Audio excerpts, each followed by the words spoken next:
Number 10.13 है, let f be a linear functional on a finite dimensional inner product space V।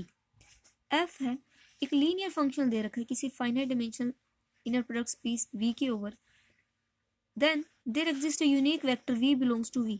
तो हमें एक unique vector V belongs to V मिलेगा such that value of functional f over U is equal to inner product of U with V for all U belongs to V। हमें एक linear functional given है किसी inner product space V के ऊपर, तो हमें prove करना है कि वहाँ एक यूनिक वेक्टर V मिलेगा सच दैट जब हम U के ऊपर फंक्शन अप्लाई करेंगे तो वो इक्वल होगा inner product of U with V for all U belongs to V। ये V के हर एक एलिमेंट के लिए कंडीशन होल्ड करेगी। गिवन है let f vector space linear functional है, मतलब कि एक लीनियर ट्रांसफॉर्मेशन होगी कहाँ से कहाँ तक, एक वेक्टर स्पेस से एक फील्ड तक। तो let v to f be a linear functional on v। Given है since v is finite dimensional inner product space,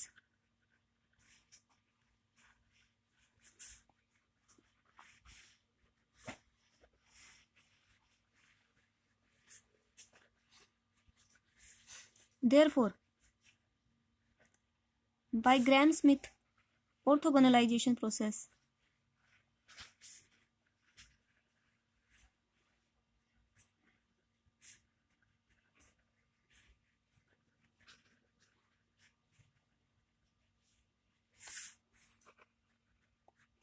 every finite dimensional inner product space has a orthonormal basis। तो V एक finite dimensional inner product space है, इसके पास में एक orthonormal basis exist करेगा। Therefore by Gram Schmidt orthogonalisation process V has an orthonormal basis से मान लेते हैं कौन सा है वो, S is equal to U1 U2 up to UN। Orthonormal basis है तो ये ऑर्थोनॉर्मल सेट भी होगा और बेसिस भी फॉर्म करेगा, इसलिए ये ऑर्थोनॉर्मल सेट की दोनों कंडीशन सेटिस्फाई करेगा। UI की UJ के साथ इनर प्रोडक्ट है वो 1 होगी for I equal to J, और UI की UJ के साथ इनर प्रोडक्ट है वो 0 होगी for I not equal to J। अब हमें प्रूव करवाना है कि यहाँ पे एक यूनिक वेक्टर V मिलेगा हमें जो इस कंडीशन को सेटिस्फाई करे। तो हम अपनी तरफ से डिफाइन कर देते हैं V कोई vector, define V is equal to summation over I equal 1 to n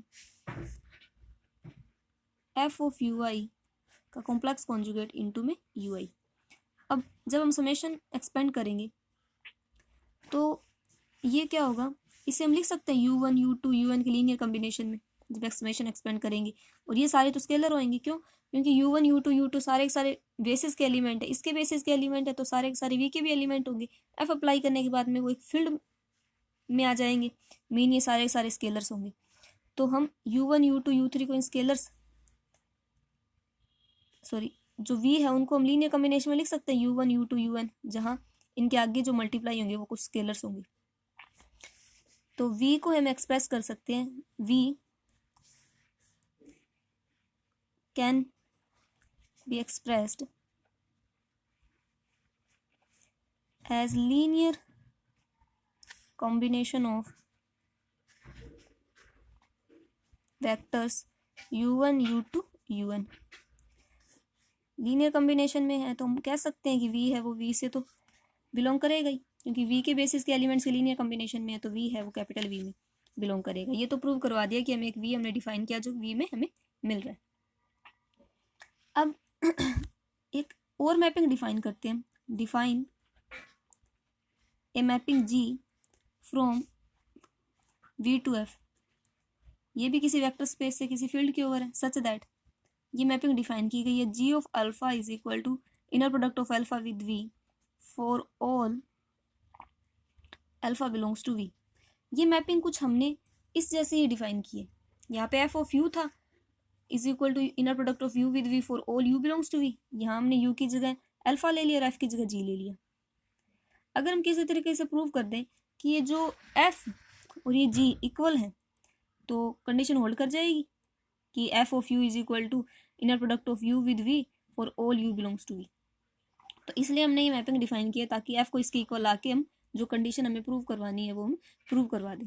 तो सबसे पहले ये मैपिंग डिफाइन की है। सबसे पहले ये देखेंगे क्या ये एक लीनियर फंक्शनल है। लीनियर फंक्शनल का मतलब क्या ये लीनियर ट्रांसफॉर्मेशन बनाती है। लीनियर ट्रांसफॉर्मेशन के लिए हमें ये प्रूव करना पड़ेगा to prove G is linear functional on V। इसके लिए हमें प्रूव करना पड़ेगा कि G of A alpha plus B beta is equal to A G of alpha plus B G of beta for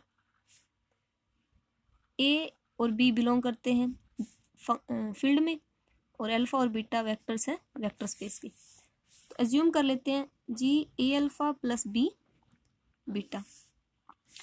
तो जी ऑफ अल्फा था inner product of alpha with v. तो ये भी क्या होगा inner product of this with v. Inner product of a alpha plus b beta with b v. सबसे पहले a alpha की वी के साथ inner product plus b beta की वी के साथ इनर प्रोडक्ट।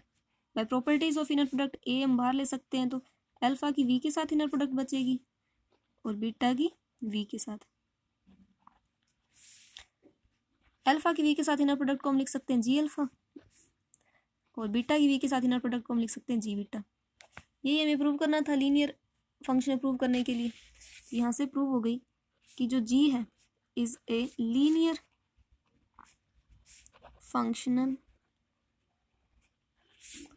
On we.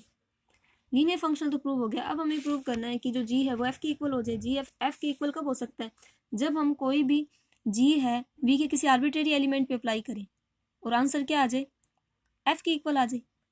तो लेट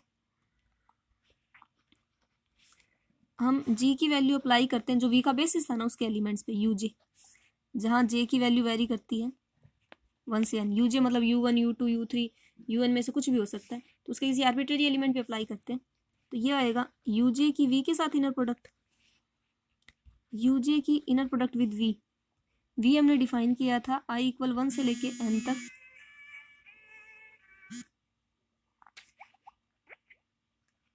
एफ ऑफ यू आई का कॉम्प्लेक्स कॉन्जुगेट इनटू में यू आई। यहाँ हम ये जो वैल्यू है वो एक स्केलर है। स्केलर सेकेंड वेक्टर के साथ में मल्टीप्लाई है तो इसे बाहर लेंगे तो इसका एक और कॉम्प्लेक्स कॉन्जुगेट हो जाएगा। 2 बार कॉम्प्लेक्स कॉन्जुगेट करने पे सेम वैल्यू आ जाती है। तो ये रह जाएगा एफ ऑफ यू आई और इनर प्रोडक्ट बचेगा यू जे का यू आई के साथ में।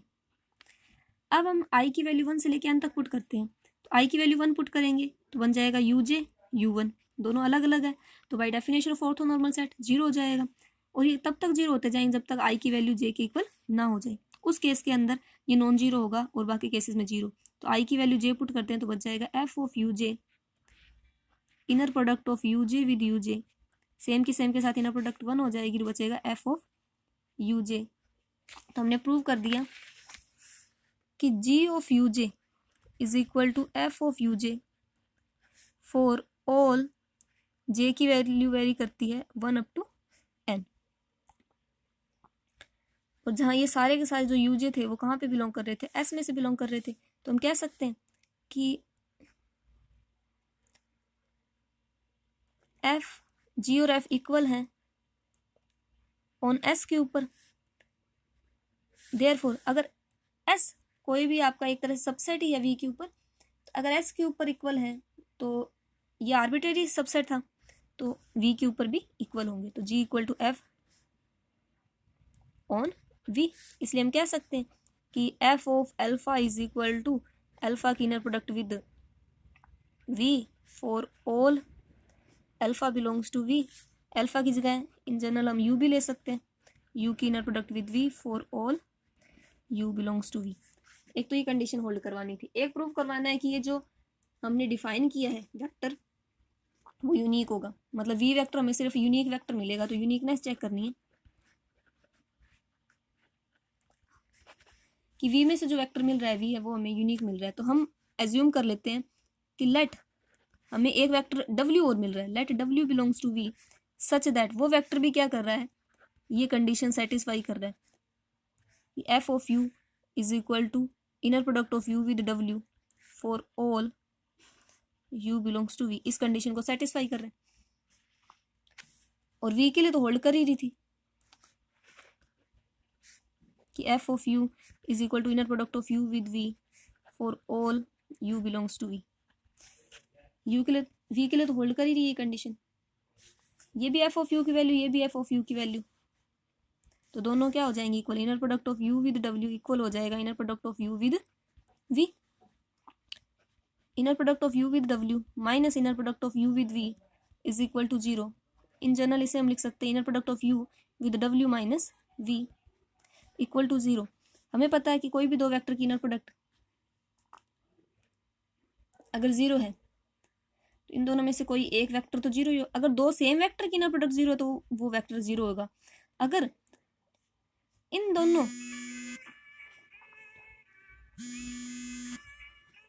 अगर ये दोनों वेक्टर डिफरेंट है और इनकी इनर प्रोडक्ट जीरो की इक्वल आ रही है तो इन दोनों में से कोई एक वेक्टर जीरो होगा। तो डब्ल्यू minus v equal to zero, यहाँ से आ जाएगा डब्ल्यू is equal to we.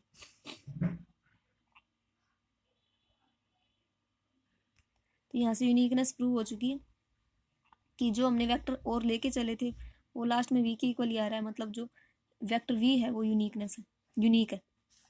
This proves the uniqueness.